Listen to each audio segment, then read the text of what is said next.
Before we start, just a quick reminder to hit that subscribe button. Only 2% are subscribed at 1,000 subscribers. I'll be posting a special video. From the hallway, I hear my husband say he is done. My name is Claire and I'm 29 and married. I freeze over the sink with my hands still wet. I know that tone already means someone is about to bleed. He is not yelling yet, but his words hit hard. Then "Stop calling me about him" comes through the half-open door. The word "him" lands heavier than it should in my chest. I stand there and I already know which him he means. I dry my hands on my shirt because I miss the towel. Stupid little detail, but my brain just glitches like that. I move closer to the doorway and hold my breath there. I am listening to my husband break something I cannot fix. "Weekend visits are over," he says, and his voice climbs. My shoulders tense because I know this is the line. Not a fight about chores or some harmless family drama. This is the kind of sentence that rearranges a life. A sharper voice crackles through the phone and pushes back. "I cannot hear every word, but I catch your son clearly."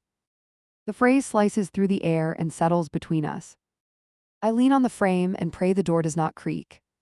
He starts pacing the hallway and the floor complains under him.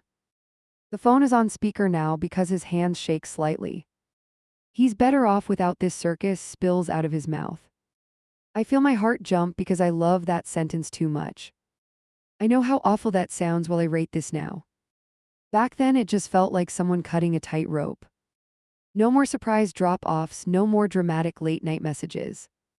No more quiet dread every time his screen lights up. The voice on the phone does not back down this time. "You are his father" echoes so loud I can taste it. My husband stops pacing and looks straight into the kitchen. His eyes find mine like he is asking for permission. I should shake my head and tell him to slow down. Instead, I give one tiny nod that probably damns us both. "Yeah, I know I'm his father and I'm done," he answers. My pulse slams so hard I almost miss my own little smile.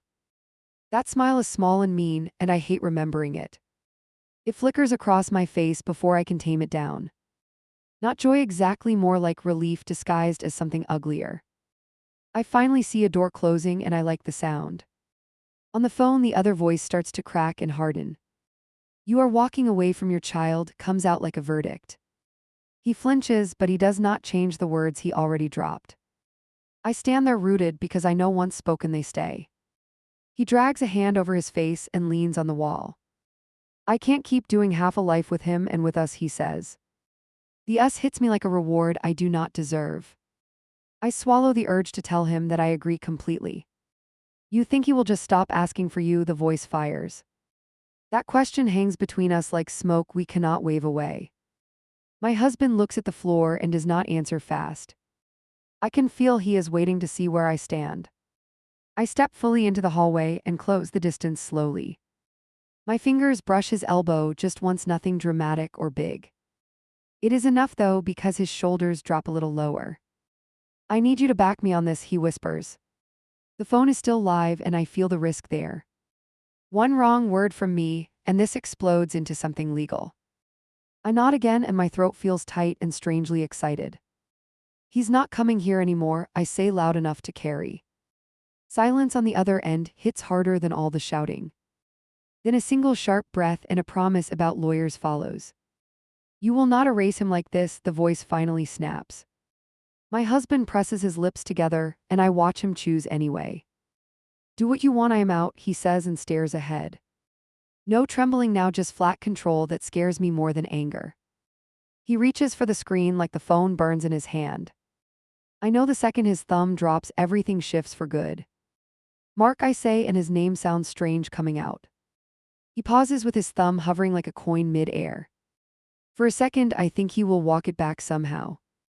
I do not stop him, and that is my real confession. He hits end and the call dies with a dull click. We stand there in the hallway like actors after a scene. My ears ring in the quiet and I wait for regret. It does not come first. What comes first is a heavy calm. "You think I just ruined his life?" he asks without looking up. His voice is low and almost childish and it twists my chest. I should tell him yes, because maybe that is the truth. Instead, I step closer and say, "You protected us from chaos." He laughs once and it is not a happy sound at all. Protected who exactly because he's still my kid, he mutters toward the floor. I do not answer that part because I already picked a side. My silence tastes like victory and failure in the same breath. He moves past me into the kitchen and grabs a glass. Water spills a bit and splashes his hand and he curses softly. I can't keep pretending I can be that kind of father, he says. The way he says pretending makes me wonder what kind he means. I pick up his phone from the hallway table and check the screen. 3 new messages blink from the same contact he just cut off. The preview shows the first words and my stomach hits the floor. He's asking why you will not answer glows up at me. I could walk the phone over and let him see everything. I could read the texts out loud and share the weight. Instead, my thumb slides and clears the notification before I blink. That tiny swipe feels like the first secret I build for him. In the living room, he sinks onto the couch and stares ahead. No TV, no music, just his breathing louder than any noise. You think he'll be okay without me? He finally asks again. I say yes fast because if I hesitate, he might call back. Looking back now, I know that was the moment we crossed. Not the legal stuff that came later, not the family drama. Just that quiet yes in our living room after the call. The part where I chose to love his absence more than his effort. By 8 the next morning, his phone already buzzed nonstop. It rattled across the nightstand until he finally shoved it away. He rolled onto his stomach and pulled the blanket over his head. I lay beside him listening to every vibration stack up. He groaned into the pillow and reached for the device again. The screen lit his face with numbers I could not ignore. 18 missed calls and a wall of fresh notifications glared back. He dropped it onto the bed like it might explode in his hands. Who is it? His voice came out rough and half awake. I already knew without scrolling because the names lined up. His mother, his sister, his aunt, a cousin he barely likes. Everyone circling the same piece of news he refused to touch. He sat up and scrubbed both palms over his face. If I answer one of them, this turns into a conference. He stared at the wall while the phone vibrated against his leg. Another call flashed across the screen and I watched him freeze. Do you want me to take one? I reached for the device. He did not answer immediately, which told me more than words. Then he nudged it toward me like he was handing off a grenade. The caller ID showed his mom before I even pressed accept. Where is he? Her voice hit me before I could say hello. Not a greeting, not a pause, just pure accusation straight through. I swallowed and forced a calm tone that I did not feel. He's here, just not ready to talk while everything is this hot. She let out a short, bitter sound that almost counted as a laugh. Is he proud of himself right now after that little performance? I could picture her pacing her kitchen, dragging everyone into it. If he keeps this up, we will not recognize him in a year. I flicked my eyes toward the bathroom where he now stood. He had escaped while I took the call and turned the shower on. Water roared at full blast like he wanted to drown the noise. He left the door halfway open, which meant he trusted me. He is a mess about all of this, I promise. I chose each syllable like I was diffusing some live wire. Last night was him snapping, not him being cruel on purpose. That part was half true, which made it easier to sell. Did he really tell that boy he never wants to see him again? Her words landed one after another, without giving me breathing room. The urge to say no and blame misunderstanding almost won. Instead, I stayed quiet just long enough for her to fill the gap. I knew she would twist everything until he looked like the monster. She rushed the words and I felt my chance slide in. If I call her right now, it just feeds more drama. I jumped on that line so fast my mouth moved on instinct. You reaching out will give her more ammunition, you know that. I leaned against the dresser and pinched the bridge of my nose. Let things settle before anybody talks to her directly. I heard my own voice and realized I was setting rules. She did not like that at all, and I could hear it. That kid is our family, not some project she controls. Her breathing came through short and angry and unsteady. If he shuts the door on him, I will never forgive this. The shower cut off and the house dropped into sharp silence. I watched droplets slide down the bathroom doorway while he moved around. I get it, I really do, but he cannot fix anything today. I used today as if it meant temporary when I knew better. You tell him I called, her tone dropped low in warning. You tell him his mother wants to see his face soon. I agreed and promised and played the dutiful spouse role perfectly. Then I hung up before she could ask for more details.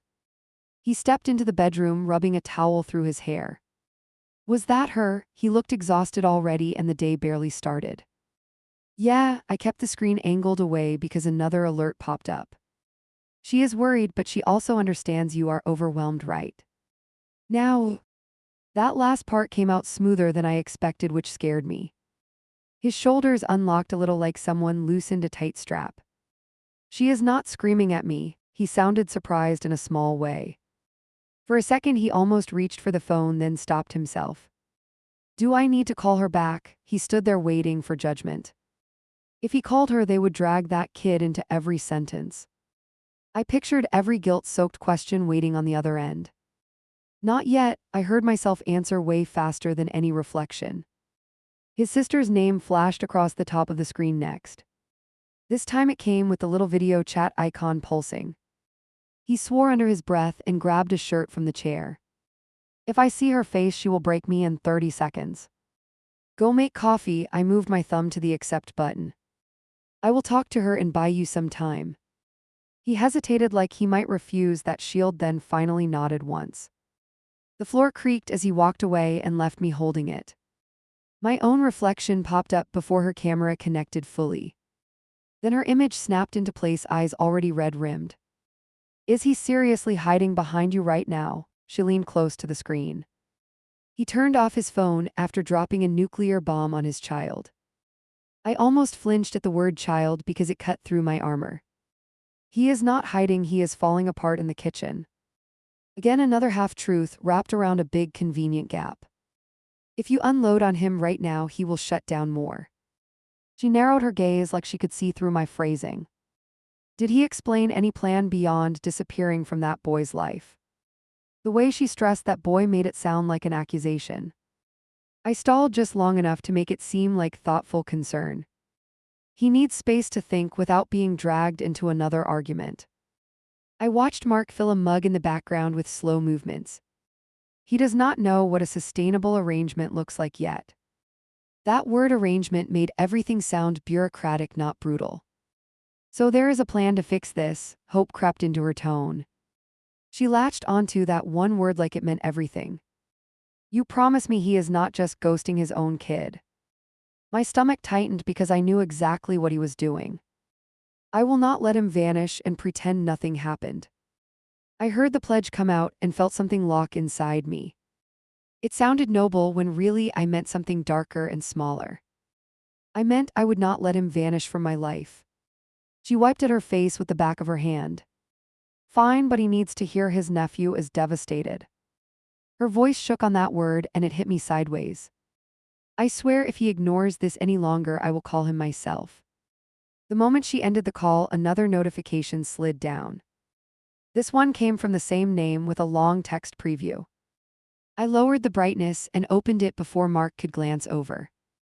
A photo icon sat there with the line, he's been crying all morning. I did not tap the attachment even though my thumb hovered. I knew exactly what would be inside and I could not handle it. If I saw that kid's face, my excuses might crack. So I backed out and left the message unread for him. How bad is it? Mark leaned against the doorway and watched me. He had both hands wrapped around his mug like it steadied him. They are upset, but mostly at her for stirring things up. The lie slid out so smooth it almost sounded kind. He looked at the phone like it held open flames. Are they going to show up here? The thought clearly terrified him. I pictured his mom on the doorstep dragging everyone into our living room. I will deal with anyone who comes by. The promise felt heavier than expected. The rest of the morning turned into constant triage through that screen. Calls from his aunt, short bursts from cousins, one message from his uncle. I let some ring out and answered others with clipped, careful replies. Every response framed him as overwhelmed, not heartless, which kept sympathy flowing. At one point, his mother texted asking for the ex's number again. She claimed she just wanted to check on the boy directly. I stared at that request so long my eyes started to sting. Then I replied that involving more adults would only confuse the situation. Mark hovered behind me as I typed and tried to peek. I tilted the phone away with a quick half-joking motion. "Trust me, you do not want to read all of this." He nodded and stepped back like the contents might physically hurt. By afternoon, his contact list felt like something alive under my thumbs. I muted threads that mentioned the kid more than anything else. I pinned the ones that focused on Mark's mental state or stress. Bit by bit, the conversation shifted from his son to his own well-being. I know how manipulative that sounds written out like this now. At the time, it felt like patching leaks on a sinking boat. If everyone worried about him, they bothered the boy slightly less. That twisted math made sense inside my head while I typed. The only person I did not answer was the ex herself. Her name kept popping up with longer and longer paragraphs. One preview showed the words, "He keeps checking the door for you." My grip tightened until my hand actually ached and I looked away. Mark noticed my jaw clench and reached for the phone finally. "Let me see that one," he said with a shaky breath. My chest lurched because I knew which message he meant. I locked the screen and handed it over before I could hesitate. He stared at his reflection on the dark glass instead of unlocking it. "I cannot do it today," he whispered almost to himself. With one thumb, he powered the device completely off and exhaled hard. Maybe if everyone just stops pushing, I can think straight. I watched the dead screen and knew everyone else would keep pushing. They would call my number, message me online, show up if needed. With his phone off, they had only one doorway left into our house. Me and whatever story I decided to tell them next. He snapped his laptop shut so hard the fork jumped. I looked up and his face had gone completely blank. For a second, I thought the ex had sent another rant. Then I saw the email subject still burning in his head. "She hired an attorney," his voice came out low and tight. He opened the screen again like it might bite his hands. "Notice regarding proposed parenting arrangements" glared from the top of his inbox. My stomach dropped because those words always mean someone wants control. He scrolled a little, then stopped and pressed his lips together. "She wants mediation, mandatory calls, scheduled visits, written, everything." He read each item out loud like he needed a witness. I watched his thumb tremble over the trackpad and felt strangely calm.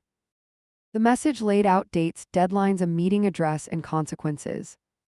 It mentioned child support adjustments and a formal custody schedule. There was a line about failure to respond harming his position. That one sentence hooked into my brain harder than the rest. I could ignore this. He leaned back and stared at the ceiling. "If I do not answer, it cannot move forward, right?" He looked at me like I held some secret legal answer. I only knew enough from random forums to be dangerous. "I think ignoring lets them paint you as irresponsible." I kept my tone neutral, like I was just thinking out loud. "If this goes in front of a judge, that will matter." The word judge made him flinch, which is exactly why I used it. He dragged a hand through his hair and let out a rough sound. "I am not trying to steal him or anything like that." His eyes went back to the screen and lingered on visitation. "I just cannot live with her bursting into our world anymore." That last line hit something in me I did not want to examine. "I get that completely, but this email is not about kindness." I pointed at a sentence about enforcement and legal remedies. "She wants you boxed in so she can yank you around." He pushed the laptop toward me like it weighed 100 pounds. "Read the whole thing because I cannot keep looking at it." I went through every paragraph slow enough to make him sweat. The more I read, the more a plan started forming. There was a demand for weekly video calls at set times. There was a request for alternating weekends plus long summer stretches. There was a section about holiday rotations and extended family involvement. It was not just contact, it was a full invasion blueprint. "She is not playing anymore." I tapped the screen near the deadline. "If you treat this like drama, she will drag you through court." He stared at the wall over my shoulder and swallowed hard. "What am I supposed to do, then move into their living room?" "First thing you do is get someone on our side." I grabbed my phone and scrolled for his sister's paralegal friend. He watched my fingers like they were about to launch missiles. Part of me enjoyed that power way more than I should. When the call connected, we put it on speaker between us. I read the subject line and a few of the harsher parts. On the other end, she went quiet in a very specific way. "Yeah, this is serious. You two need actual representation immediately." She warned us that silence might be read as agreement later. She told us to respond formally, but not argue in that thread. Get a lawyer, send one calm message, and move everything there. The words "get a lawyer" settled over the table like heavy dust. After we hung up, Mark just sat there rubbing his forehead. "I am not trying to fight for custody or anything wild." He sounded almost apologetic, like wanting peace made him weak. "I just want her away from our front door and our nights." "Then tell the attorney that right away." I slid the laptop back. "You say you want structure, you want distance, you want stability." The last word came out sharper than I intended in. He noticed. "You think this can actually give us peace and not more chaos?" Peace was not the right word for what I wanted, if I am honest. What I wanted was a locked gate between us and that whole situation. But peace sounded noble and easier to accept in a conversation. So I nodded and let him think we meant the same thing. We booked the consultation for that afternoon because urgency suddenly mattered. In the waiting room, his knee bounced so hard the chair shook. He kept asking if this meant he would be forced into weekends. I kept saying it meant we would control the terms for once. The attorney walked in, brisk, efficient, all clipped questions and short pauses. He opened a folder and asked for the email, then our goals. Mark stumbled over his thoughts and kept circling back to stress. I stepped in and cleaned it up before the lawyer lost patience. He wants a clear boundary around his personal life and our marriage. I heard myself use the word marriage like it was a legal shield. He is willing to support his son financially and stay informed. I paused there and did not mention actual in-person time. The attorney nodded and scribbled notes without much reaction. Courts-like involvement, regular contact, predictable routines. He went through standard options like he was reading from a list. Parenting plans, visitations, schedules, mediation sessions, supervised exchanges at neutral spots. Mark paled when he heard the phrase "every other weekend." I watched his fingers curl around the armrest until his knuckles whitened.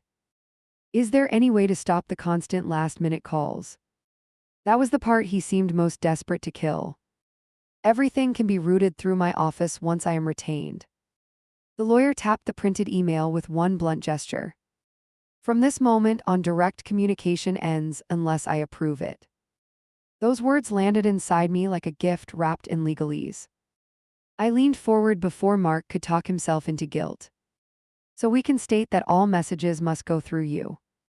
I glanced at my husband and saw that familiar lost expression. "If he agrees to a structured plan with limited contact initially." The attorney considered that and adjusted the language a bit. "Temporary reduction until conflict decreases might be more acceptable." He explained how judges care about cooperation and not revenge. He also said if she refused reasonable terms, it would help us. That tiny word kept getting thrown around in that room. It made this whole situation sound like a joint project. Part of me liked that more than I want to admit now. The kid was a line in a document, not a person in that moment. Mark asked what happened if he simply refused any visits at all. The lawyer did not sugarcoat it, which I respected. "That would look very bad for you unless there is documented harm." He looked Mark right in the eyes while he said it. So we walked it back to something that sounded less extreme. Supervised calls only at first, no overnights, no sudden drop-offs. Everything scheduled in advance, nothing on her timeline anymore. It was basically no contact dressed up as a plan. When we left the office, Mark clutched the folder like a flotation device. "Do you think he will hate me for this someday?" The way he said he did not need a name attached. I imagined a future teenager reading court orders instead of old photos. "You are protecting everyone from non-stop conflict," I answered without slowing down. If she wanted healthy cooperation, she would not start by sending threats. That line came out rehearsed, even though I had never said it before. He nodded slowly, like I had given him permission to breathe. Back home, we sat at the table with his laptop again. The attorney's template email glowed in his inbox waiting for edits. Mark stared at the cursor like it might jump without consent. Can you help me write this without sounding like an idiot?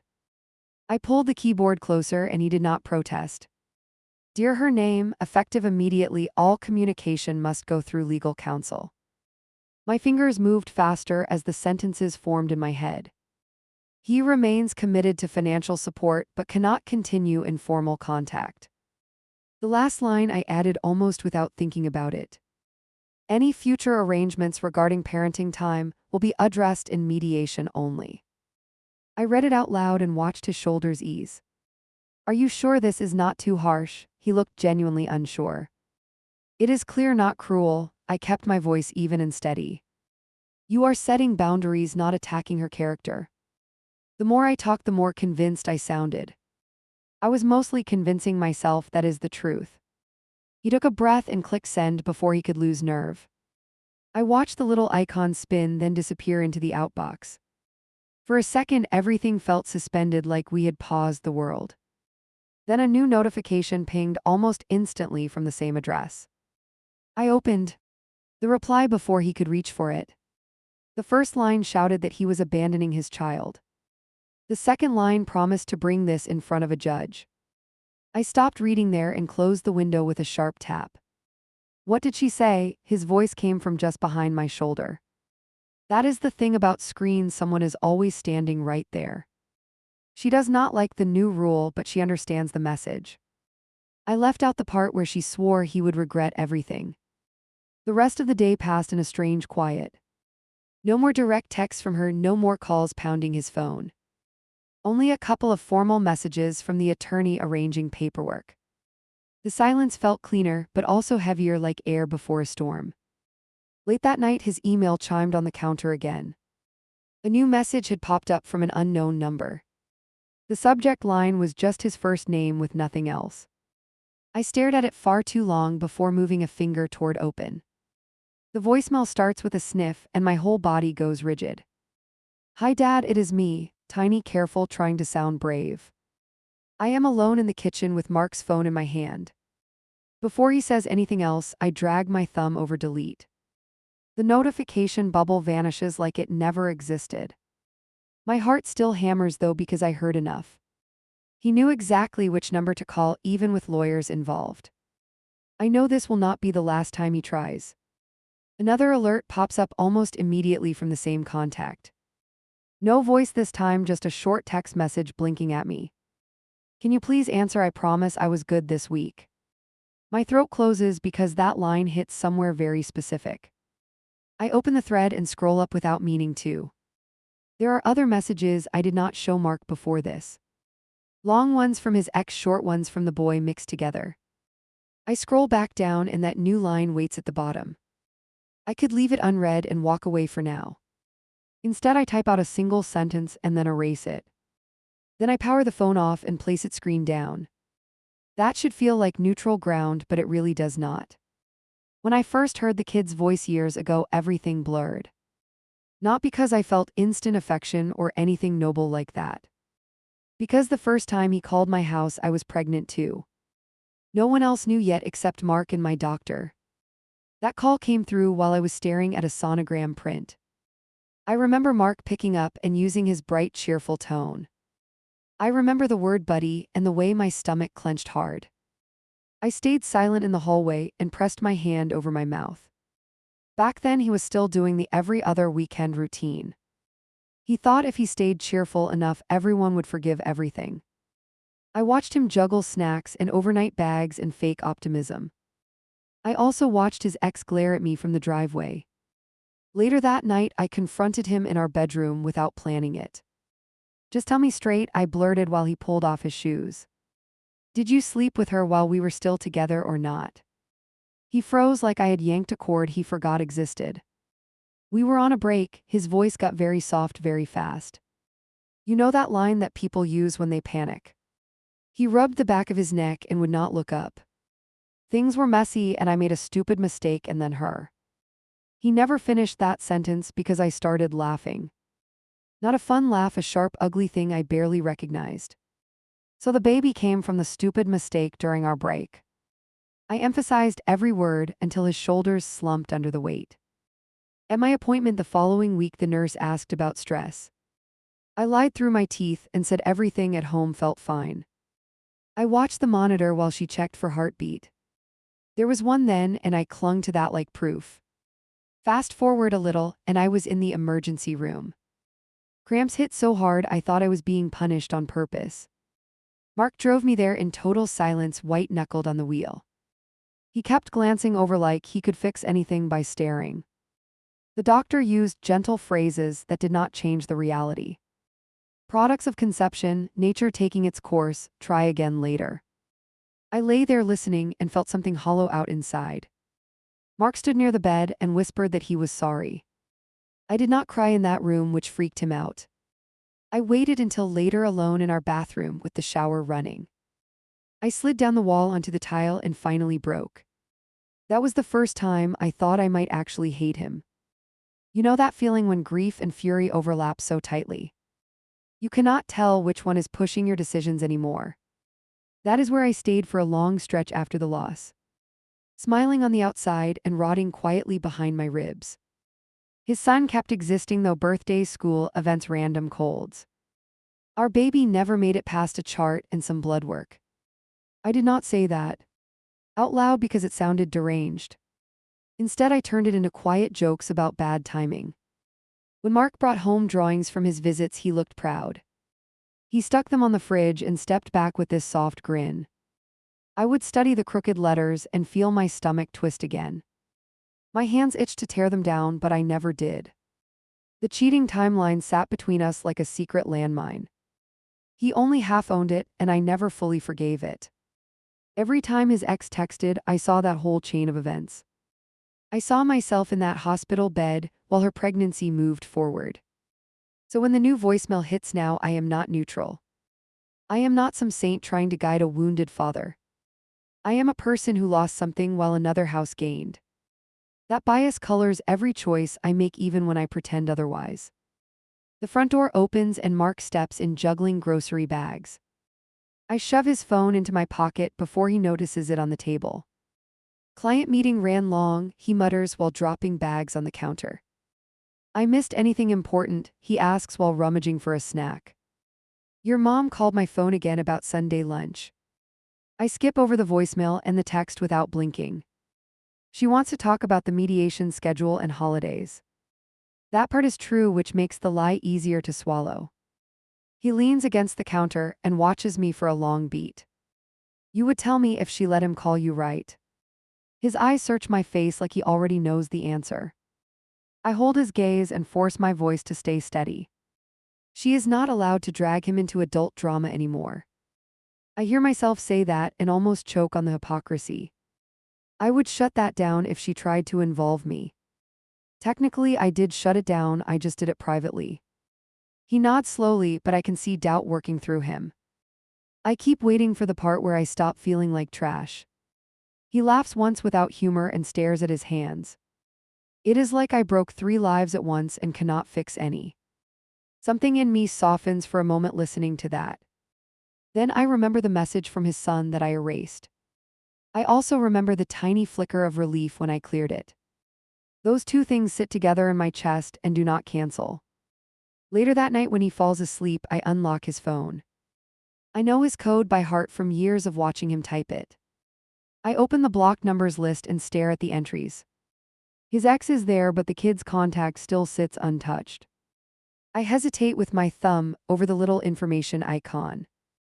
If I block the boy directly, there is no accidental call ever. No drunk dialing, no weak late-night apologies, no birthday answers. It would turn no contact from plan into reality. Do not do this, the small, decent part of me whispers. It reminds me he is a child reaching for his father. It reminds me my own loss should not be his sentence. That part of me has always been bad at winning. I tap the screen and the menu pops up asking confirm. One more touch and his attempts will go nowhere forever.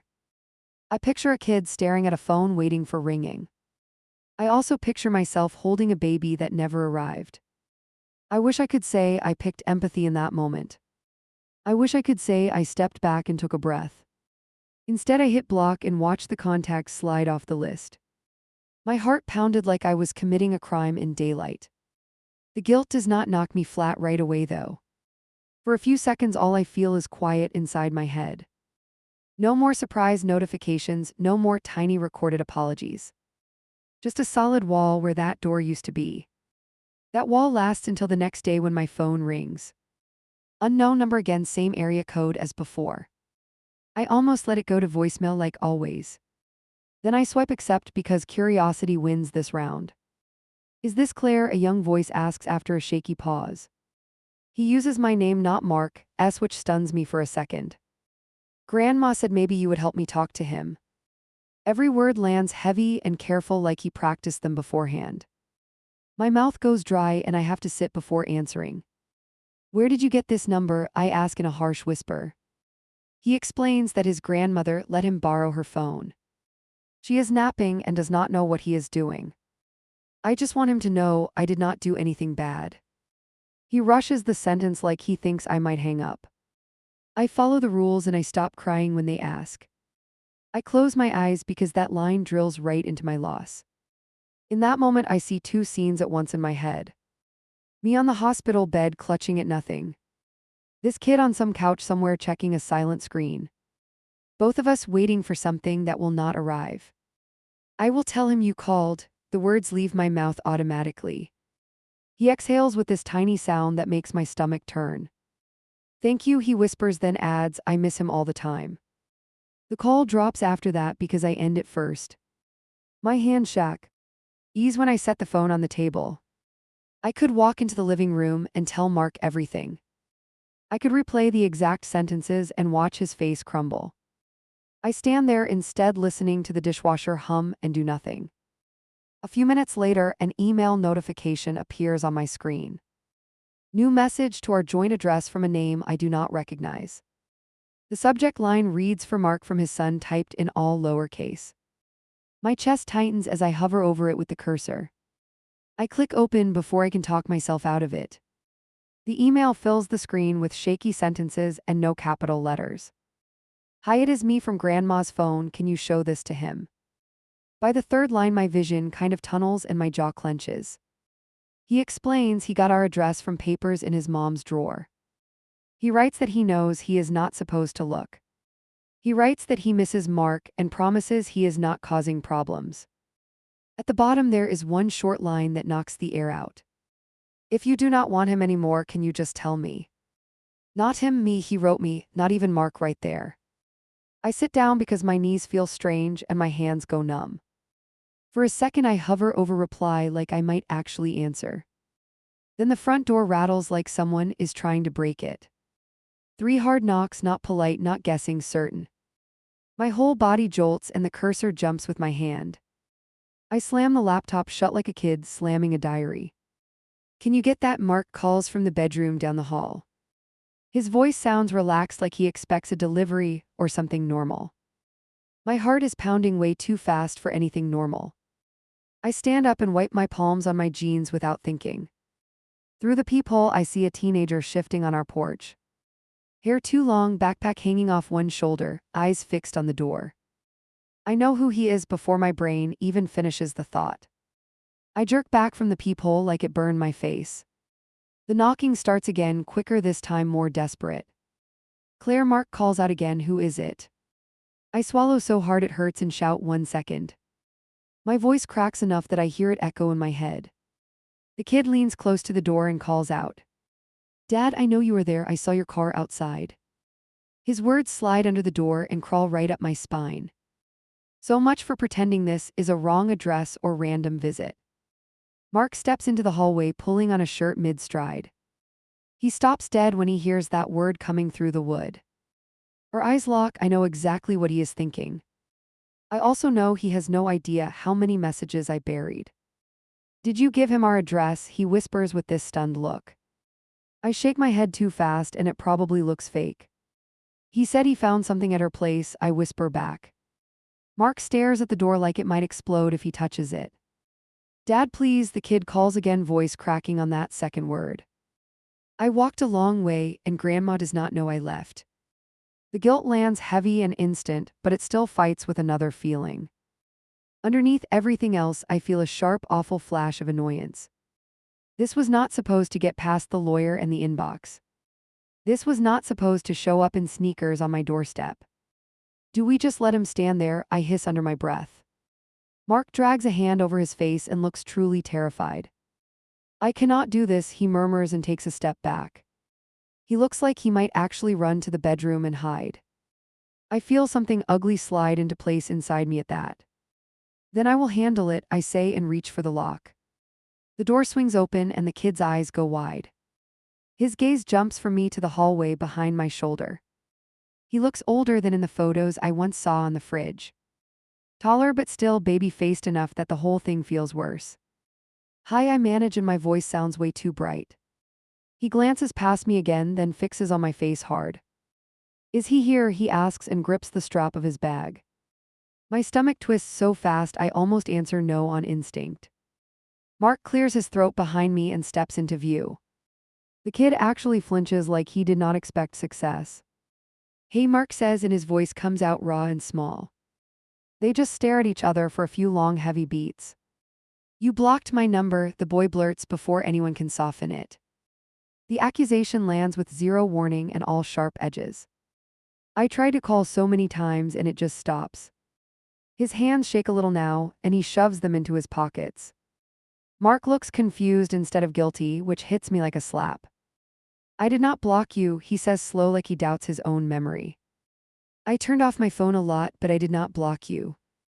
Both of them turn their heads toward me at the exact same time.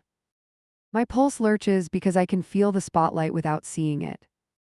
I grip the edge of the doorframe and try to sound steady.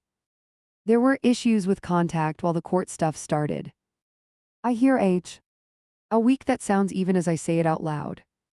The kid frowns and shakes his head like I just lied to his face. I called and it said this user is not accepting calls. He recites the exact robotic phrase I saw after hitting block. I swear my heart actually stuttered at hearing my own sabotage quoted. Mark's expression shifts from confusion to something closer to horror. Claire, he says, and my name feels like a warning bell. Did you change anything on my phone without telling me? I open my mouth and nothing coherent comes out at first. I want to say no and blame the carrier and whatever.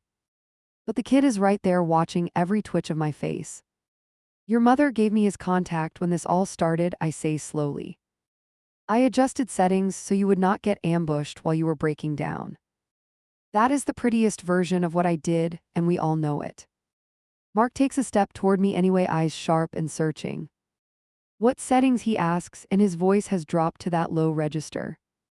My throat feels tight, but I force the words out one by one. I blocked his calls going directly to you and listened first. The kid's mouth falls open and he makes this tiny wounded sound. Mark stares at me like I just confessed to a crime scene. He presses his fingers against his temples like he is holding his skull together. So every voicemail, every message, you decided what I heard.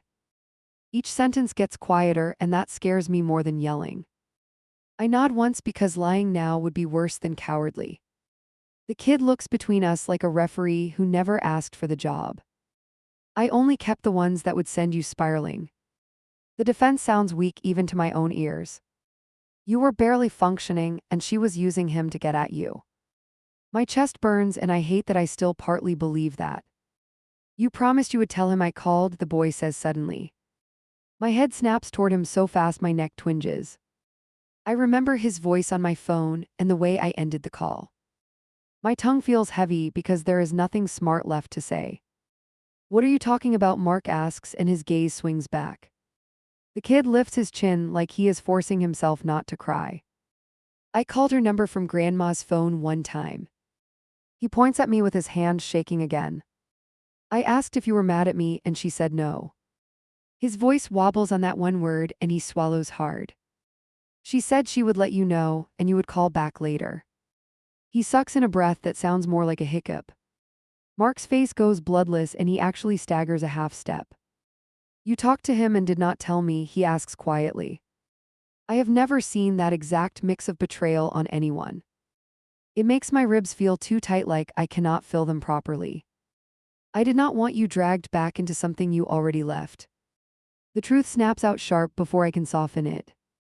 Every time you let her in here, you crashed for days afterward. I do not add that I could not stand watching it again.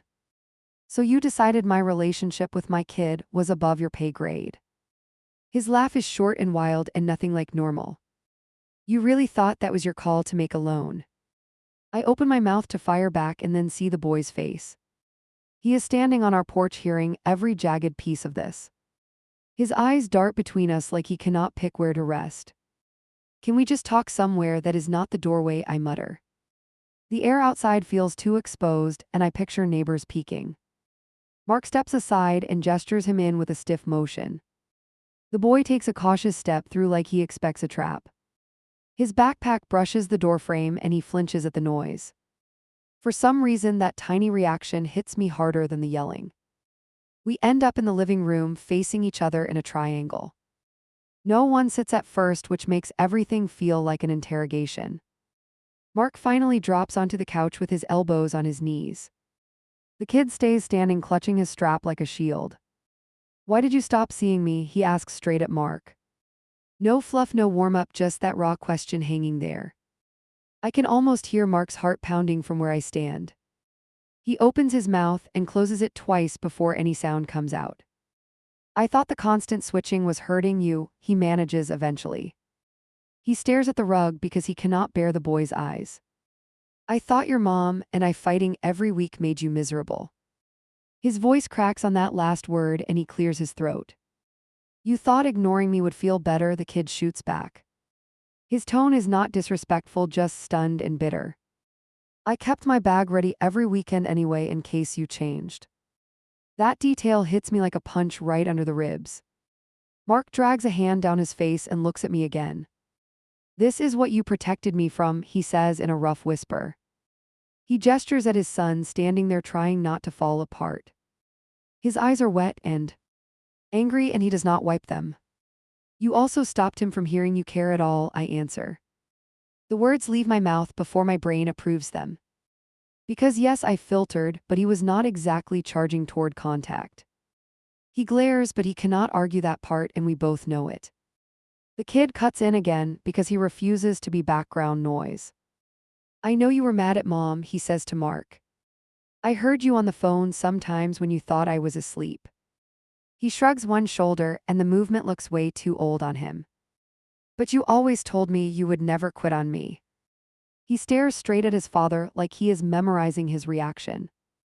You said even if everything else breaks you would still come. Each sentence lands like another small brick in a wall between them.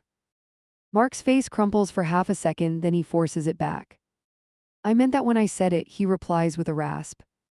I just did not expect life to turn into screaming and restraining orders. His hands twist together until the knuckles turn pale. He glances at me again, and I feel the accusation building. Then I met someone who watched me fall apart and tried to fix it. He nods toward me without taking his eyes off the kid. She thought she was removing landmines, not cutting you out. That is the best defense he will ever offer me, and we both know it. The boy's gaze flicks between us and something like disgust crosses his face. So now I am what exactly, he asks in a flat tone. Collateral damage, a bad memory you decided to mute. No, Mark blurts and he finally stands up too. He closes the distance between them until they are face to face. You are my son and I have been a coward. Hearing him say that word out loud makes my skin prickle. They stare at each other for a long drawn-out moment. I can see Mark fighting with himself, trying not to retreat again. Why did you not call me back one single time, the kid whispers. His eyes shine now and he bites his lip hard enough to hurt. I never heard your messages, Mark answers and points at me. She caught most of them before they reached me. The room shifts when he says that and both sets of eyes land on me. It is like someone tilted the whole scene and I slid into the spotlight. My instinct is to defend every move and justify each deletion. Instead, I walk over and pick up Mark's phone from the table. I open the block list and show them both the screen. His son's name sits there in black and white under restricted contacts. I did this, I say, and my voice comes out low. I listened and chose which ones you could handle at the time. I looked directly at the kid because he deserves that much. And I erased some that sounded like this morning. He scrubs his face with both hands and lets out a raw sound. So you heard me beg and you just hit trash. He is not yelling, but the disbelief in his voice stings more. I thought if I tried hard enough somebody would grab him the phone. Do you have any idea what he looked like last year? I counter. The words shoot out sharp because shame mutates into defense quickly. He was shaking every time her name came up in a notification. I am talking too fast now and I cannot stop. He could not sleep, he could not eat, he flinched at ringtones. I throw out the details like they excuse the mess I made. Every call from that house detonated everything in here for days. My chest feels tight, but I keep going anyway. I lost our baby while he was juggling that circus. The confession drops into the room before I can reel it back. Both of them blink like I just switched languages mid-sentence. I realize how unfair it is to dump that on a kid and hate myself. Mark stares at me like he just realized I used the word hour. He knew about the loss, obviously, but not this twisted connection in my head. The boy just looks confused and vaguely horrified. I drag in a breath because I cannot leave it hanging like that. I am not saying you caused that, I add quickly. I am saying I could not stand watching him break twice. The truth finally shows itself through all the petty justifications. I wanted him all to myself after everything, and I still do. There it is, the ugliest part laid out where everyone can see it. Silence floods the room and no one moves for several seconds. The dishwasher clicks in the kitchen and it sounds absurdly loud. The kid wipes his face on his sleeve and looks older suddenly. At least you are honest, he mutters and lets out a shaky breath. He turns back to Mark and squares his shoulders again. So what now, he asks, and his voice steadies with effort. Do you want me around or should I stop trying? Mark looks like he is about to shatter right there. He glances at me one last time like he is checking something. My expression must betray everything because he flinches slightly.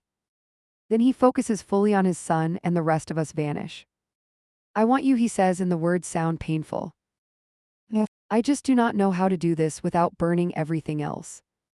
He glances around the room as if everything in it might collapse. But I am done pretending you will disappear if I ignore you. The boy's lips tremble and he nods like he will accept scraps. Can we start with just talking sometimes, he asks softly. Like you calling when you say you will call. The bar he sets is so low it makes my throat ache. Mark nods again and this time the movement looks real.